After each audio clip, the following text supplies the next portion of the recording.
The Bobby O Show.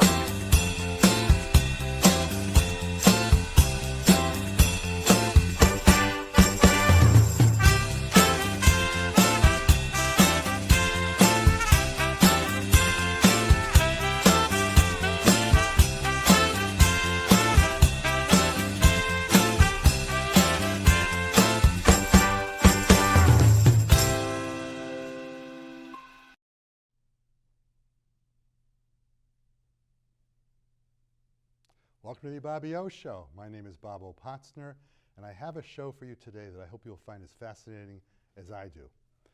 I have a great guest, Dr. Scott Rich, who's a neuroscientist, but also is involved in Duke basketball. We'll get into that a little bit later on. When I invited Scott to be on the show, I was thinking about having on because now it's the middle of March Madness. But as I got to know Scott's background a lot more, I realized he has a very interesting science background. And so what we're going to do today is we're going to try to do about half and half on the show today about his neuroscience activities and also about his knowledge about Duke basketball.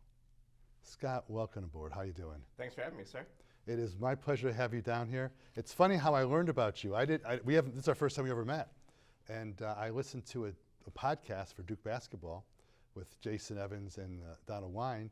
And you've been on a few times, and I found out you were a Connecticut resident. Yeah. So I said, darn, I'm going to have this guy come and be on my show. But then that's how we developed that. And so I kept my ears open, and now we got a great show scheduled for today. But tell me about your background, please. Yeah, so I am an assistant professor in the Department of Physiology and Neurobiology at UConn. That is my professional title. We'll talk more about my extracurricular activities in the second half of the show, I guess.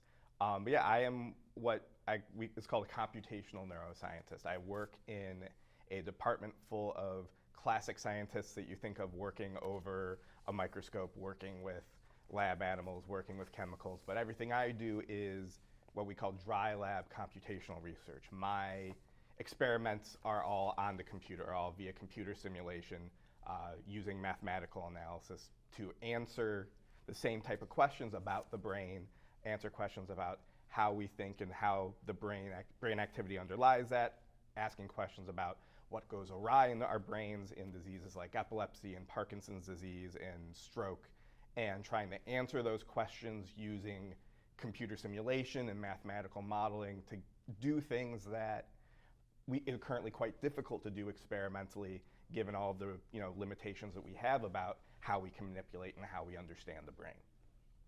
Scott, you're a graduate, of Duke undergraduate, class 2012, right? Yep. And you majored in? Mathematics. But what was your minor? So I was a math major, I was a minor in chemistry, and a minor in philosophy. And while I was doing all that, I was also writing for the sports section of the Duke Chronicle, the Duke student newspaper. And I noticed the fact that you were a scientist, or math major rather, and philosophy, which as you get to the higher levels, I never took more than Calculus 2 in college. But when you get to Calculus 3 and other kinds of mathematics, it becomes philosophical, does it not? Oh yeah, I mean, past a certain point of math, you're not working with numbers anymore, you are working with logic and proving, very gross, abstract ideas. Ironically enough, that was the point in my math career where I realized, oh, I'm not going to be a classical mathematician because that wasn't the stuff that interested me as much. What interested me was how I could use math to understand the world and understand problems that were interesting based off of the things I was interested in scientifically, based off of the things that, I've always had a fascination with the brain and the mind, and that was furthered during, my undergraduate education. And so slowly over the course of my time as an undergraduate, I realized, hey, there's a way that I can mix all of these very diverse, scattered interests into sort of one field of research, one topic of study that's sort of taken me up to this point. So they went to Michigan University? Yep. Ann Arbor? Yep. And you got a PhD there? Correct. And what was your PhD in? Applied and interdisciplinary mathematics. What does that mean? Essentially, that was a very nice way of saying that I was not going to go sit in a room thinking about abstract, algebraic geometry and, doing Goodwill Hunting on the board. That is not at all the type of thing that I was doing. It's not what I was good at as an undergraduate. What I was interested in is how can we use the skills that I have in mathematics to apply them to other fields. And so what that program allowed me to do, and I was very lucky that things worked out, is that program really emphasized getting a full interdisciplinary education, where not only was I doing the same sort of mathematical coursework that you think of when someone has a PhD in math, but I was also taking all of the same courses that my friends who are neuroscience PhD students were taking. So I was still getting exposed to all the sort of foundational learning that I needed to do from the neuroscientific standpoint, where I then had that interdisciplinary education, where I could go to the neuroscientist and say, hey, I think this tool from computational science, from mathematics, might help us understand the system. Or I could go to the mathematicians and say, hey, here is this neuroscientific question that I think we could translate into a mathematical question that you might be able to answer. And that ability to speak across disciplines, to speak those different languages, sort of, was one of the most important skills I developed to get me where I am now. And now you're an assistant professor at UConn. Correct. So my major question is, you got 2 number 1 seeds and 1 number 2 seeds. How do you decide, you don't have to answer the question, how do you decide who you're going to root for? We know who you're going to root for. We know Duke and Michigan are top, I'm sure. As I always say, so I grew up in Michigan. I grew up in the Detroit, Ann Arbor area, diehard Michigan fan. I only don't root for Michigan when they're playing Duke. So that when Duke and Michigan played each other, I actually went to the game in DC with my dad, who is a Michigan alum, and we sort of had a fun back and forth and luckily we came out on top. I'm trying my best to add UConn fandom to a sort of a group of 3 in my college basketball obsession. It's taking a little longer than I would expect, just because there is a little bit of a rivalry inherent in there. A little bit of yeah. but I have always been a college sports addict, and so that very easily translated from Michigan football growing up to Duke basketball, and then back to Michigan when I was doing my grad studies. And I'm working, I have a 9-month-old daughter now, so we are becoming, UConn women's diehards. We go to as many games as we can, and my daughter's going to be growing up rooting for the Huskies, except when they play Duke. There you go. Actually in 1998-99, when Duke had one of its best teams and UConn won, my sister's a UConn grad, so and she was in college at that point in time, all her friends called me for a couple of hours, just giving me a real razzing situation. I'd like you to explain, because I listened to one of your podcasts. You were on a podcast called Understanding Brain Dynamics Through Computational Neuroscience. I really was interested. I was pre-med for 2 years, decided not to pursue that and became a lawyer. But tell me in practical lay terms, how should the average person look at what you do and say, that might help me in my life or help our society? Tell me in lay terms what that means. What do you do as a neuroscientist? So the easiest way that I describe this is understanding the brain is a huge, huge dartboard. And every day experimentally, we are chipping away at, narrowing down that dartboard of where the answer to these really important questions are. Is this you? Yep, this is me at Trinity College in Hartford giving a talk to undergraduates there, sort of introducing them to computational neuroscience. I thought that was Matt Damon perhaps doing that. No, those are much simpler equations than any of that. But so what I like to say is that computational modeling and the tools of mathematics help us narrow down that dartboard significantly, where everything I do is an abstraction of the reality. It is not a brain. I'm not taking a brain and sticking it in my computer and poking and prodding it like you might think of, in some science fiction show where we're very, very far away from that ever being reality. But what I can do is say, using the tools that I am fluent in, using mathematics, using computer science, I can go and say, hey, I've created a model that is inspired by the brain, but a little bit simpler.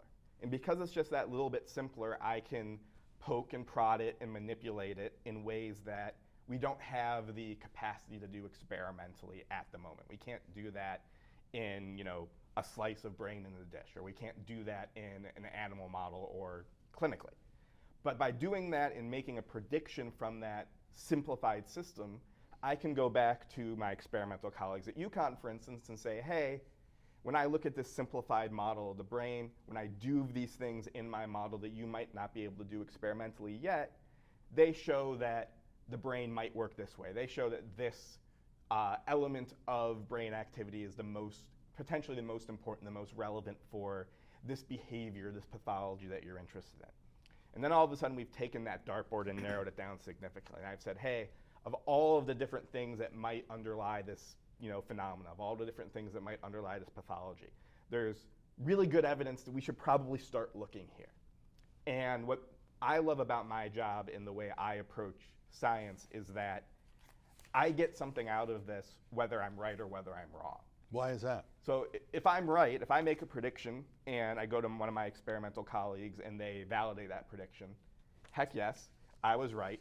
Now I have new data from the experiment.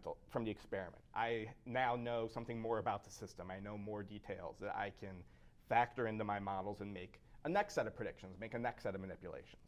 If I'm wrong and I make a prediction that's completely not validated in the real world, then I know that something that I simplified was actually really important. Something that I had to omit from my model because we don't have that level of detail yet. Someone hasn't developed the equations that capture that phenomena. If I haven't, something that I missed was actually really important that explains that discrepancy. And how does it help our society? So, every health issue boils down to the brain. It really does. The brain is, if you want to get philosophical, we are our brains. Everything that we do, everything that we think is embedded in our brain, and that is something that obviously understanding the way we think and react and feel is something that's inherently part of the human experience, I think. But more practically speaking, most of the really pressing health problems that we're facing are things that we don't understand about our brain. How can the brain exist in a normal, stable, functioning state and then all of a sudden transition into a seizure, which is just such a completely antithetical, dynamical state? How can we explain that transition? We can't in most cases, otherwise we would have cured epilepsy. In fact, we have hundreds of years worth of drugs to treat epilepsy. They still only work for about 2 in 3 epilepsy patients. You could say the same thing about Alzheimer's disease. Memory loss are still very largely mysterious. We're learning more and more, but they're very largely mysterious as to how that is happening at the physical level of our brain. I had a case involving a car collision, never an accident, it's a collision, and the patient, the client, had a lot of headaches, and she missed work for several months, and she found this great doctor in Yale New Haven, and 6 months of treatments, whatever, the patient was really cured. And I said to the doctor in a discussion, I said, "Doctor, you saved her life. How'd you do it?" And this is a phenomenal, one of the top doctors in the country, and he said, "I don't really know." He said, "It's fine, but you know what I'm saying." He said, "I don't really know." I said, "How could you know you saved your life?" He said, "There's a whole lot of different cocktails, for example, I could have made, and we try them in each patient, and we see what works, and for this particular patient, this is what worked." So I said, "Don't be so humble, Doc," but can you talk about that? No, that is that what you're talking about pretty much? 100%. One of the things that I've been quite lucky in my career is that I've had the chance to work directly with clinicians, with neurosurgeons specifically, to make that connection to the real world. There are people who call themselves computational neuroscientists just like I am and stay in this very abstract world where I find it most interesting when I'm doing something that is applicable, when I'm doing something that's a specific neuroscientific disorder. I worked with epilepsy a lot during my postdoc. Now I'm actually working on stroke recovery using vagus nerve stimulation. What does that mean? So the vagus nerve is a large nerve bundle that essentially it's one of the major highways of information going into and out of your brain, controlling everything from your gut activity to your heart activity to your breathing. And because it is such a large bundle of nerves, it's very accessible to us. And it also just so happens that when you stimulate that electrically, nothing really all that bad happens. And so for decades now, because it's accessible, because there aren't significant side effects, people have stimulated that and noticed, hey, that actually helps reduce seizures in patients with epilepsy. That actually helps reduce depressive symptoms in patients with major depressive disorder. Very recently, it's been FDA approved to improve motor recovery following stroke. And it's one of these things, just like you described, where we know it works. It has hugely significant benefits. I've been lucky enough through my clinical collaborators to meet some of these patients who have had tremendous improvements in their symptoms after using this device. But we don't yet know medically what the mechanism is. We know it works. We've done all the validation studies, we've done all the tests that there aren't side effects, et cetera, et cetera. But we still don't know what's underlying that beyond I've stimulated this nerve and it's helped people recover. And if we can answer those questions, if we can understand, hey, what is the why, what's the mechanism, then we can say, oh, if I know the why, I know the mechanism, I can optimize this treatment, I can improve this treatment, I can determine whether you might be a good candidate versus you might not benefit as much. I can determine the way that I'm supposed to stimulate this nerve rather than just doing the same old thing that we've always done. And taking that scientific problem-solving approach to clinical interventions that, like you said, are things that work, but we often don't know why. That is, I think, the next step in improving these treatments and saying, hey, we know how this works, so we know it's going to work for you, and we know how to design it to work best for you, for your situation, for your pathology. So I guess you'd agree with me, I'm not guessing, I know this is true. You agree with me that medical research is not only necessary, it is imperative. Medical research, I hope that is not a controversial statement to say. It's my statement. That was my statement. It is, yeah. There was no question, Your Honor. So let's just say it's been an interesting, I started my lab at UConn in 2024. Let's just say it's been an interesting time to be a young scientist getting up and running. But yeah, I think that understanding the brain is arguably the next great scientific frontier. And I know my colleagues in my scientific community and myself would love it if people treated that with the same fervor and intensity that we treated the space race in the 60s. That it's something that has more concrete benefits to us. We're not going to see those benefits in a year, though. This isn't the type of thing where you measure the impact on ROI, on return on investment. It doesn't work that way. It doesn't work that way. And the case that people always point to now is the GLP-1s, Ozempic, these drugs that are making, are huge impacts in our society right now. No one went in and said, hey, find me a weight loss drug, find me a drug for diabetes, you have 5 years. That was founded on basic scientific research. That was as far away from neuroscience as you could possibly imagine. It's tangential, it's an offset. Exactly. Like the guys who went to the moon and all the experience they did and those experiences, research is critical. I contribute a lot to pancreatic cancer organization. There was a lawyer I know who passed away, and I just send them money and they say we do all the money's for research, because research does matter. Do you have any particular project that you're working on in your job now, or is it just problems come up as they come up, or is there some major thing you're studying? So my lab is part of the fun of starting a new lab is you have a lot of ideas going in about what you're going to study and what your questions are going to be, and then those all change the second you get on the ground, you meet the people you're working with, you meet the people who you might collaborate with. I never thought that I was going to be studying vagus nerve stimulation. That was nowhere in my repertoire, but I just happened to meet the right people, and that research was being done at UConn Health. That gave me access to unique data, and so my lab has gone that way. The larger question that I am interested in, almost as this sort of organizing principle of my lab, is this question of the heterogeneity of the brain. The idea What does that mean? So essentially the fact that all of the neurons in your brain, the components of your brain, are hugely, hugely variable. The metaphor I often like to use is that if you're building a house, you want every brick to be the exact same, right? You want every brick to be predictable, because that's how you make a structure that you know is safe and stable and reliable and resilient. The opposite is actually true in your brain. When you have neurons that are identical, that are overly similar, that is something that has been shown to underlie pathology. In my postdoc, we showed that is something that's potentially causal for seizures and epilepsy. That seems counterintuitive to me. It's 100% counterintuitive, but what happens and sort of where the power of my style of interdisciplinary research comes in is this is something that seems counterintuitive, but it's borne out in the math. It's borne out in this very fundamental structure of, hey, when you have a system full of less similar, more variable individual units, in the right circumstances, when you look at systems that are more like the brain than they are like a house, That is what gives resiliency. That is what gives stability.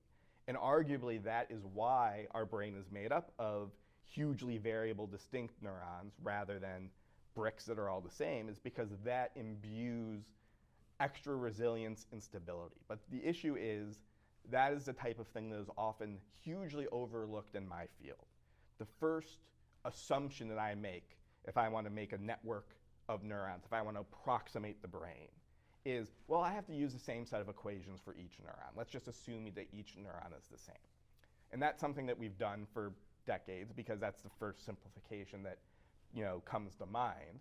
But the biological evidence is showing us more and more and more that that's a pretty big assumption that is diverting away from the reality. So making assumptions, if you go into a project and you make certain assumptions, you might be hurting your research because you might be making an assumption in your research that perhaps deviates from what the reality is? So I wouldn't say hurting, Okay, because sorry. in any scientific research, you have to have a sort of a fundamental assumption. And especially in my line of research, where again, I am not taking a brain and sticking it into a computer. I am always going to be making some idealization, some simplification in order to study a system. The question is, what do I gain and what do I lose from those assumptions? And am I drawing the right conclusions, reasonable conclusions, from the system that I've made with the assumptions that I've made?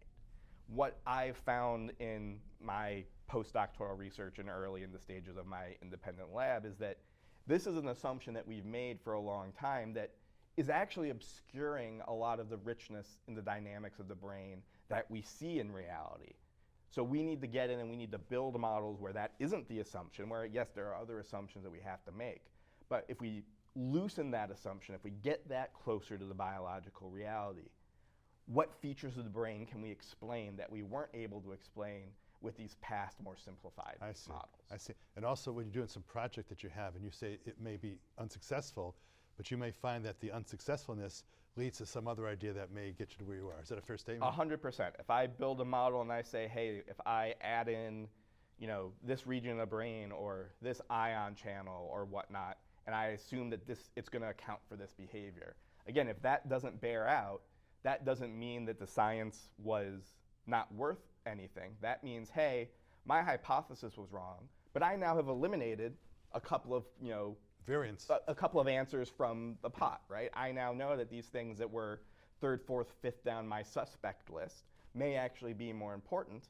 Hey, that's something that can motivate my colleagues to do some, experiments in the wet lab on the bench, in preclinical or clinical settings. In some ways, it's parallel to what I do as a litigator, because I may get ready for a trial or get ready for a case, and I think my theory is going to be, yeah, that statute is going to, or case going to help me out. And then you read a couple more cases, say, wait a minute, this over here is different. So you have to be open-minded to what we're doing. Speaking of which, I'm going to transition to AI.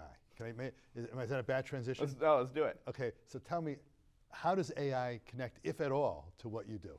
So too much of there's a lot of overlap between what people think of as AI research and what people think of as I do that I argue is incorrect, that I argue is actually a historical accident. When you dig into the history of AI and neural networks and what we think of as modern AI, it's built on a very, very simple mathematical model that goes back to the 1950s. Really? That was originally called the perceptron model. Say it again, please. Perceptron. Okay. And the perceptron model was as simple of a mathematical structure as you could think of. You can understand mathematically what's going on with this, with high school math education. And it was something that would either give you a 1 or a 0. It was binary. And binary means? The outputs were 1 or 0. Okay. Just like the basic entity of a computer code is either 1 or 0. And somewhere along the line, someone said, hey, this is sort of what the neurons in our brain do. Neurons either fire what we call an action potential. That's the signal that that tells one neuron to send a chemical signal to another, or it's not. Neurons are either a 1 or a 0. So hey, we can sort of call this model a neuron model. And so all of a sudden, these networks of perceptrons became neural networks. And there were a couple of other steps along the line where people said, hey, very, very grossly, we can sort of motivate these AI systems through some very simplified understanding of the way that the brain is connected. And all of a sudden, that became artificial intelligence because we were basing this off of, hey, the fundamental unit here is a neuron. Neurons are what our brains are made of. So therefore, this must be something that is acting the way our brain does. I would argue that if no one made that initial simplification of, let's call this the neuron model, then we wouldn't call all these things AI. We just call them better Google.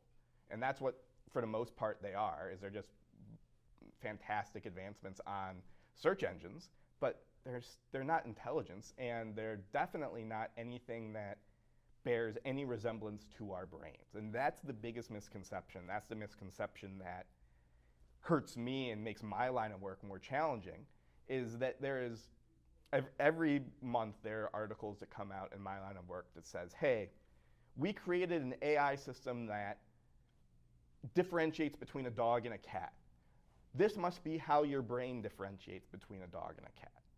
No, that's a way your brain might differentiate between a dog and a cat, but there's nothing in your system that's actually constrained by the actual brain. The things you're calling neurons are actually really, really far from what we know neurons are and do. The underlying architecture of your system is extremely far away from what we know the architecture of the brain is. So you found a solution, but by no means is there any evidence that it's the solution for how our actual human brains work. And that's the thing that frustrates me in this sort of ongoing discourse in the way that, let alone the way AI is influencing our lives, but influencing science, is that too often the assumption is if AI does this, this must be how the brain does it. Or if I can do train an AI to do something, this must be something that our brains are capable of doing. You know, it's as you're saying this, I'm thinking back to, I had an high school English teacher who was phenomenal. We read James Joyce, and it was a portrait of the artist as a young man, not the portrait of the artist as a young man. I think that's the connection you're making. Your discussion is fascinating to me, but I'm going to have to transition to something else. But I'm going to ask you, maybe the next show might be remote, but I want to continue another show with you on this topic because I'm fascinated by what you're doing, and there's a whole lot more you could talk about. But now that we are in March Madness, I'm going to ask you one question, and this may transition. Which team is the #1 seeded team in the NCAA basketball tournament this year? It's the Duke Blue Devils. Let's go Devils. And I think I have a little bit of a video to put on now to talk about the Duke Blue Devils as we're getting ready for discussion about Let's Go Duke. Let's Go Duke. And my directors perhaps can put this video on we have to get us in the mood to talk about the NCAA tournament, March Madness, and the Duke Blue Devils.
In Cameron Indoor Stadium. And just for the two pictures I have right here, the one to my immediate right is Christian Laettner. If you don't know who Christian Laettner is, I can tell you about that for about 45 minutes, but that's in my opinion, the #1 NCAA player of all time. That's debatable, I suppose. And the one on the far right, and the one to the left of Scott, is a portrait done of Krzyzewskiville. And what's Krzyzewskiville? Krzyzewskiville is where you go when you're a Duke undergrad and you sleep out in the tent for anywhere from 6 weeks to 2 months. in order to piss off your parents who are paying a lot of money for dorm rooms, but mainly to get tickets to the Duke UNC game in Cameron. A friend of mine, Steve Miller, who lives in Durham, made that design. It's phenomenal. But why do people sleep waiting for basketball tickets? I mean, don't you have to study? You study when you're sleeping out. It's one of these things, you know. I was an undergrad at Duke. A lot of my time is spent thinking about Duke basketball. And it's one of these things where every time I describe what we do to go to this one basketball game, everyone looks at you slack-jawed. And it's objectively silly. It's objectively dumb. But it was also the greatest part of my undergraduate experience, this sort of unifying experience that everyone at Duke has, regardless of what your major is, regardless of what your career is, regardless of what fraternity or sorority you're in. 1/6 of the student body is out sleeping out in these tents in order to get tickets to that basketball game. And once you're inside that basketball game, you are a Duke student and you are part of the Cameron Crazies. Nothing else matters. Now, it's funny, ironic. I went to Yale undergraduate and then Duke Law School. And when I went to Duke, Duke was not that great in the let's say before 1976 and 77. They were not that great when I went. I started Duke in 75. So when I wanted to buy my tickets for Duke basketball, I was in line, the second person in line. I had waited about 2 minutes. And I got my tickets, and because I did that, by the time I was a third-year law student, Duke got very popular again. We went to the final game in '78 with Mike Jaminski from Monroe, Connecticut. But I got grandfathered in every year. So I spent 2 minutes, because I quite frankly, as a law student, there's no way I could possibly have done that. I could not have stayed in line. But I want to talk to you a little bit about the tournament for this year, because I'm going to convert your mathematic knowledge to what I saw when I went to those who don't know, basketball ratings for the tournament. There's 4 groups of 16 plus some playing games. So 64 teams plus a few playing games. And they rate you supposedly objectively, but there are computer programs, et cetera, that are utilized. And since Duke is a #1 team in the country rated by the computer and by the rankings, we should have gotten shall we say, the least strong #2 seed. But we got, I'd say, hurt. Word I was going to use, but I can't use it in the air. And I said, this is not fair. Duke has gotten a very hard schedule, but this gentleman to my right used his mathematical skills to decide mathematically, can you prove to me that Duke got screwed in terms of the teams they're playing in the tournament? Well, I mean, mathematically, yes, Duke got screwed by the metrics that the NCAA uses to make these brackets and split up the teams. Duke has the hardest teams. But the weirdness, and for anyone who knows anything about sports and even the news nowadays, since it's become such a part of the popular culture, the NCAA is not the most beloved organization. Gutless. It's not an organization that anyone has much approval of. And one of the things that they do when they build the bracket for March Madness, which is second to the Super Bowl, the largest sporting event in the country, is they still build these brackets based off of archaic sort of geographical principles, based off of, hey, we want to minimize the travel that these teams do over the course of the tournament, ignoring the fact that now the Atlantic Coast Conference includes teams on the West Coast. The Big Ten includes teams, from Michigan to New Jersey to California. All of these sort of old entities of what organized college sports are ways of the past, but still when they build the bracket, it's not Duke is the top seed, let's give them the lowest #2 seed, the sort of what they call the S curve of, hey, hardest to easiest to hardest to easiest. Instead, they do it all based on geographic location. Let me just stop 1 second. When I was a kid, and UCLA had a great dynasty, 10, 12, whatever it was, years in a row, they won the championship. But in those days, they did all local. And UCLA usually had almost no competition. They'd get to the semifinals without having any problems. But nowadays, they try to make the pods and the regions equal. But they didn't do it. They do their best, and they have this very, very, very complex system of guidelines that are the principles that they use to try to do something that arguably isn't that complex. It's, hey, rate all the teams from 1 to 68 and put them in a bracket and go. Instead, they have this very complicated system by which, hey, we give these teams preference for their location over balancing the brackets and making sure that each region is equally difficult and things like that. And that's how you get something that both Duke and UConn fans arguably aren't too happy about. The fact that Duke and UConn are in the same bracket this year, even though Duke was the top #1 seed, UConn was the second best #2 seed. Intuitively, no, those people should probably be far away from each other, but because they're both in geographically the same local region, they're both going to play in Washington, D.C. if they are to make it that far. Yeah, it's interesting how they did it. In fact, last year, for example, UNC Chapel Hill should not have gotten to the tournament, but they had their athletic director supposedly was outside the room when they made the decisions. Look, at my attitude is there's only 4 teams in the tournament right now: Siena, Duke, Ohio State, and TCU. And why is that? You take it weekend by weekend. You take each sort of mini bracket of the people who you are playing in one weekend.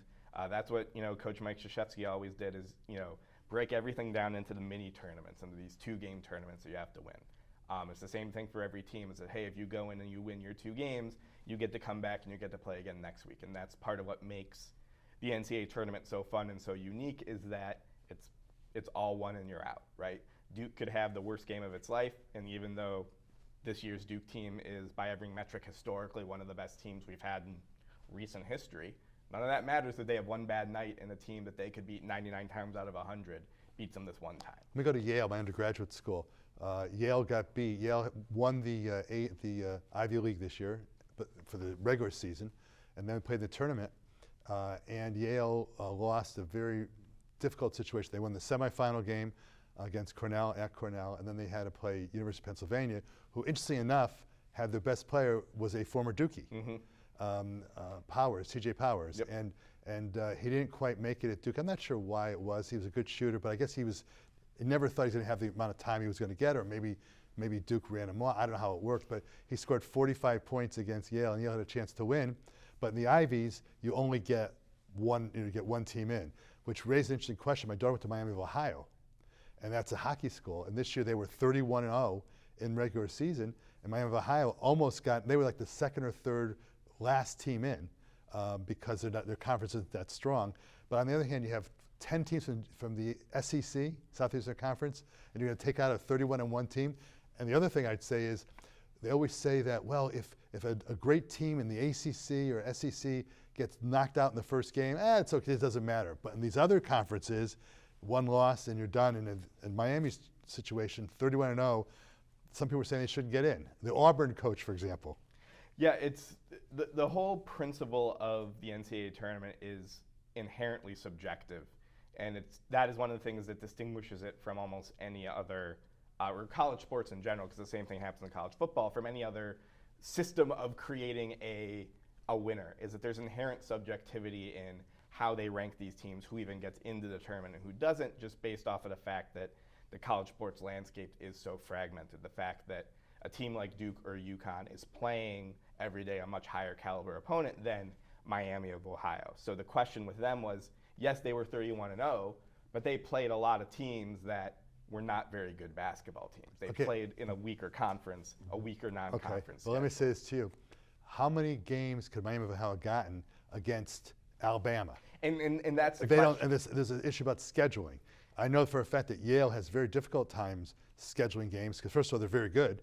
And if Alabama loses to Yale, it hurts them tremendously. If they beat Yale, it doesn't really help them very much. So when I hear the SEC and ACC, the big conferences, saying, oh, well, they didn't play anybody, I have a proposal that I've made to many of my friends, and no one likes it except for me, to make it fairer to give the mid-major conference teams a chance to play against good teams.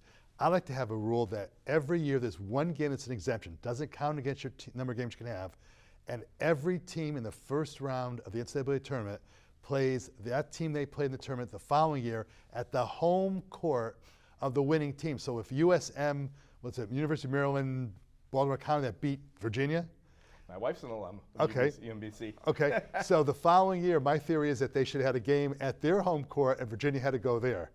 The reason being that, let's give some of those schools a chance, but most people think I'm being a little mashugana. You like that theory or not? I mean, that would never ever happen. The issue, well, what if it doesn't count as a game? What if it's a non-exempt game? There's no chance in hell that would ever happen. Because college sports it's all money. All money. And what happens now is the college game is being consolidated amongst the top tier big name schools who are essentially trying to get larger and larger broadcasting contracts from the likes of CBS and whatnot in order to provide content nowadays. But also the idea that when a team like Duke or UConn or Kansas or Michigan or all of these big names play a less accomplished school, they actually pay that school for that game. So if Duke was going to play Miami of Ohio, Duke would end up paying Miami of Ohio at least six figures, often more, to come to Cameron Indoor Stadium to play that game. And when that happens, there's the argument of why the heck would I even risk the chance of losing that game? That's something that happens once or twice a year, to big name schools. It happens in football. It's embarrassing when, again, for football, these buys can be in the seven figures of, hey, I need someone to come and play a game so that I can fill my stadium and my athletic department can make all this money. We want my fans to go home happy. They're more interested in making sure that game is a win than that game is a good, entertaining game for the sport. Did you ever hear the name Jim Morgan? I've not. Jim Morgan played about 52 years ago for Yale, and Yale played in the Rainbow Classic in Hawaii, and Yale beat LSU. And Jim Morgan scored 37 points in that game. Who scored 36 points? Any idea? For LSU? Pete Maravich. And after that, the Rainbow Classic invited Yale back one year to play against LSU because of that situation, because it was such a historic game. I think Dean Smith, had a UNC-Yale back and back. It was a tournament or whatever. So UNC actually played many, in the 70s, I think it was, at Payne Whitney Gymnasium, where Yale plays. And Phil Ford, I think it was, who won and there maybe 400 people were there. Phil Ford from Carolina was at that game playing, and he walked around and saw 400 people in the stands and said, "Where's everybody?" So you're right, but I think college sports is shooting itself in the foot, and I think the SEC and Big Ten are hurting itself and with what's going on. And I don't have a problem with, I don't know what you do, I don't have a problem with NIL. Armando Bacot for Carolina had a Taco Bell commercial a couple years ago. If you can get money on that, that's fine. When I was at Yale, we had great pianists and actors and actresses, they can make money, that's fine. What I have a problem with, though, is this transfer situation. Want to talk about that a little bit? Yeah, I'm in your camp that college athletes have deserved to get paid for decades upon decades upon decades. And essentially a system was built on free labor that was making athletic departments in schools and coaches and athletic directors millions upon millions of dollars, and the people who were actually doing the labor were getting none of that. I think our history should tell us, hey, that's probably not a great system. And what's happened in college athletics now is that the NCAA, again, an organization that everyone loves, he said sarcastically, has decided that no, we're not going to say that college athletes are employees. We're not going to collectively bargain with them. We're not going to come up with any sort of organized system by which to compensate them. Instead, we're going to still say they're only student athletes, but allow them to now make money off of their name, image, and likeness. Before, I believe, 3-4 years ago, it was quite literally, if a college athlete went home and coached a basketball camp, and it was advertised as, hey, so-and-so from this university is coaching at this camp, and you made money off of that, that player would no longer be able to play college athletics because they'd be deemed not an amateur. Jim Thorpe. There, instances upon instances of, hey, someone signed, Johnny Manziel, the very famous Heisman Trophy winning quarterback from Texas A&M, almost lost his eligibility because he signed a bunch of footballs and made some money off of that he wasn't supposed to. That's ridiculous. That's a problem. It's absolutely ridiculous, and it's one of these things where the NCAA has sort of tried to take the responsibility away from itself by now allowing this name, image, and likeness endorsements money. But what's actually ended up happening is a vast majority of players who are getting, and again, players are now making in the millions of dollars for a single year of college athletics. They're not actually making that millions of dollars from a commercial that they're shooting for AT&T or a commercial they're shooting for Taco Bell. They're getting this sort of in name, image, and likeness and name only. In reality, it's just funneling money from boosters to these players. Now, the flip side of that coin is that was already happening for decades and decades and decades.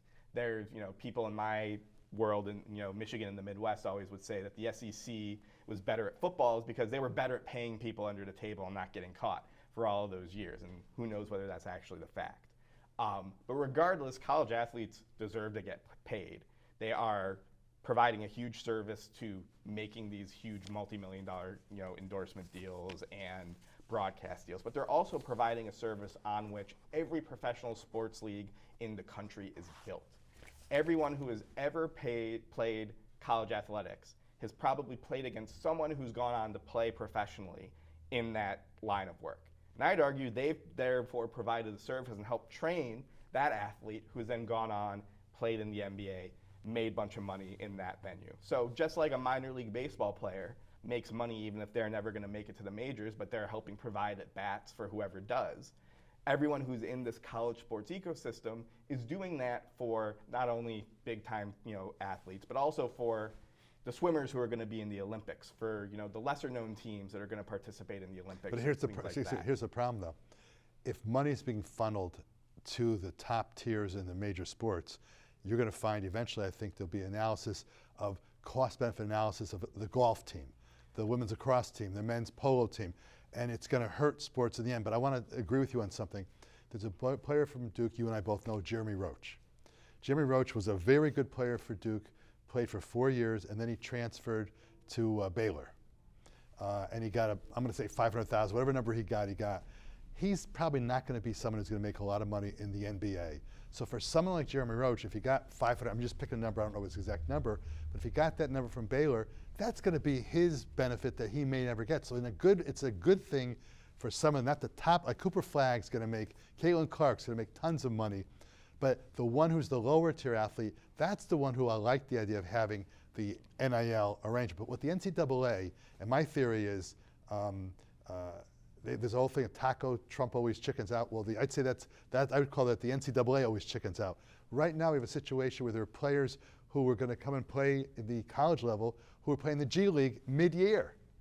I mean, instead we could simply say, you know what, your roster's in place for November 15th of every year, whatever date you want to pick, and you can have 2 people who are the practice squad, whatever. But the issue is they can. The issue is they've tried. What's ended up happening is, since these NIL restrictions got loosened, and I believe it was a Supreme Court case that sort of allowed that, every time the NCAA has tried to institute a rule, it's almost immediately gotten sued.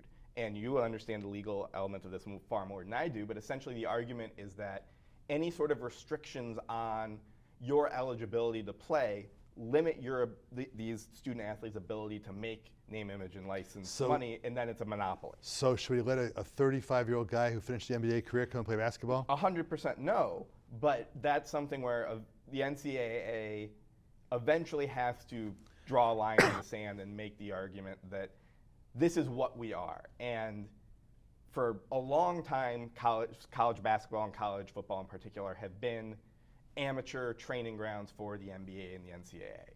That's fine. Kurt Vonnegut is my favorite author, and Kurt Vonnegut back in 1950s when he was writing Player Piano was talking about how ridiculous college athletes. Which Player Piano? In Player Piano, there's a subplot of a player for Princeton who was getting paid $50,000 and he was a 35-year-old college athlete, and he's lamenting how silly it was that way back in the day they actually had to go to class and pretend to actually be students.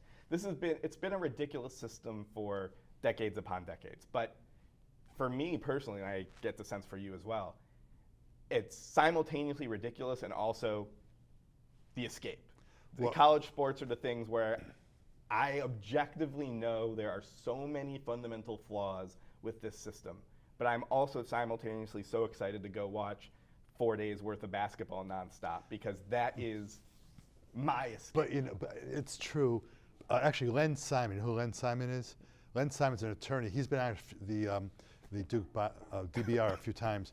He was one of the lawyers in 2019, I think it was, who wrote with that California legislature the NIL rules, okay? And I don't have a problem with, as I said, people making money on certain things, but there's some rules that you could have. Like, for example, you could say that a person can't transfer to 5 different colleges in 5 years. I don't think I could have, even with my grades and your grades, could have gone 5 different schools along the way. But that's another conversation. Maybe when I have the show with Jason and Donald, we'll talk about that topic as well. I did want to transition, before I do this, I want to get from you your Final Four. Right now, I have Duke, Arkansas, Michigan, and Houston. The only difference between you have and I have is I have Florida. Okay, next. We'll see what happens. In your resume, I was very impressed with many things, but the one thing that most impressed me, and this may seem silly to you, was that you are a volunteer as a basketball coach and math instructor for the QSLA ballistic, is it it's ballistic? What am I Quantum doing? basketball learning, yeah. Okay, I forget what the acronym was. okay, but in any event, you volunteer in that regard, and I was very impressed using your math skills and your basketball knowledge, et cetera. Did you play basketball at all? I played until I was too short to actually be good, which to me. Fifth grade, was that fifth grade? I was a very short young man. I stuck it out through freshman year, and then everyone else grew and I didn't, and then it turned to, oh, maybe I should coach instead of play. Maybe I should follow this and be involved as a journalist and write about it. My nickname was Elbows.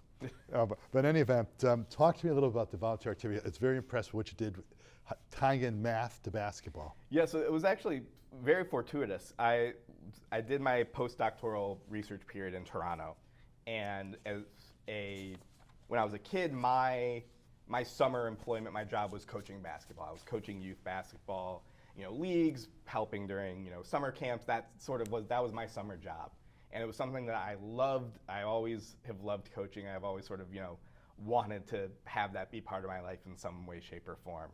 When I got to Toronto and I sort of was like, hey, I'm new in the city, let me go find a place to play basketball.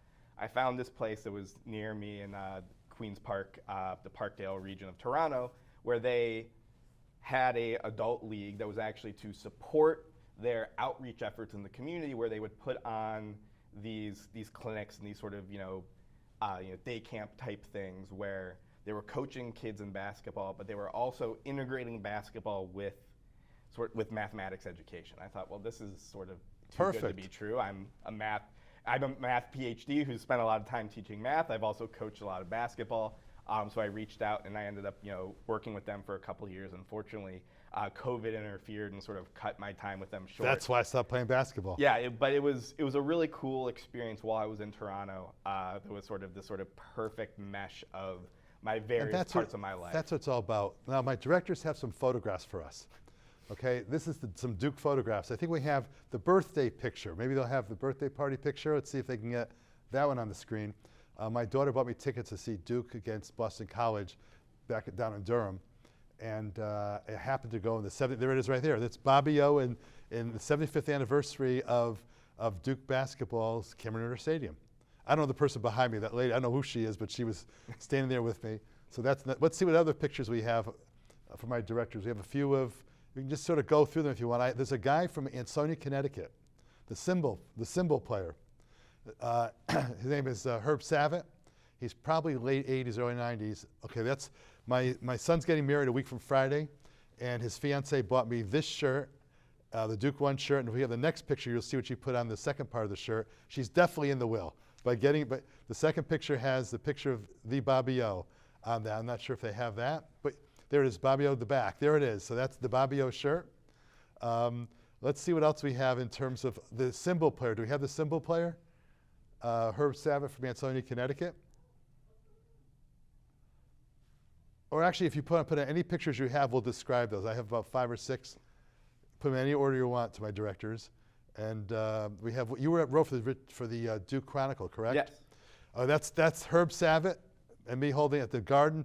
Duke lost that game by 1 point to Texas Tech in 2025. But Herb's the octogenarian. He plays in all Madison Square Garden games when Duke is up here. What else we have for some more pictures? And we could tell you a million stories about Duke basketball, I'll tell you.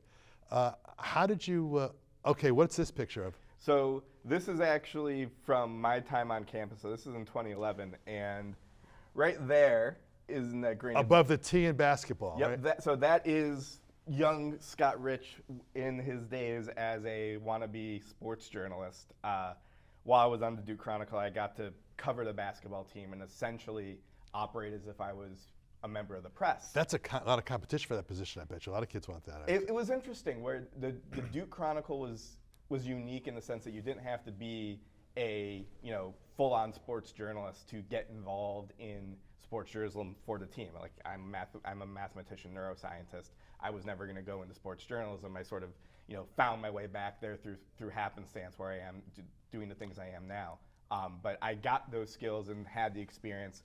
So yeah, this is another game where. Where are you? I'm way in the. I think I'm actually blocked by the picture. Okay. I'm way in the bottom corner. But essentially, the reason I sort of sent you these pictures was that the situation at Cameron Indoor Stadium is super unique in the sense that press row is literally inches away from the student section, and so during the game you are getting constantly pushed up and jostled by the students, and so 95% of the games I was one of the crazy people in the background.